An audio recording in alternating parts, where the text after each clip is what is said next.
कुछ बैंक जो यहाँ से पहले संगठन में काज कर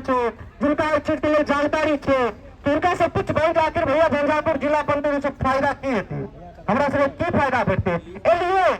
झंझारपुर जिला पंचायत से लिए और आपको चल गए तो इससे कोई बेनिफिट हमारा सबका नहीं भेटते तो द्वारा एक गोल फिक्स करूँ हाँ मतलब नौकरी के लिए हमसे काज करी थी और एक आदमी अगर एक आदमी है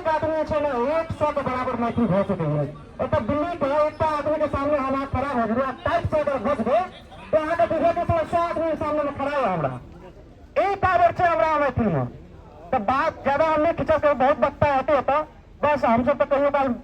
मंच पर पोडियम पर बाजे वाला व्यक्ति थी हरदम रहा है जो बैक सपोर्ट में जितने सपोर्ट डेवलप कर जो 2-3 साल में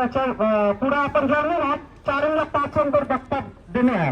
ऐसे पहले हमारा कतौ नहीं आसन सुनने है हमरा नहीं रही कि मंच पर को हम जल्दी बाजी लेके हमरा रही कि मंच पर आगे थे अहाँ के लोग सुना हमें रही तो हम बैक बेंचर से बनते लेकिन आज ऐसा नहीं आज 10 बात बजेंगे तो 10 बात को हम अवलोकन करी तभी हम आगे पास आगे और आगे सुनिए बहुत बहुत धन्यवाद। बहुत सुंदर अद्भुत मनीष कुमार सिंह द्वारा रखा था। अब हम इस धरना को आगे बढ़ गए हम आग्रह करब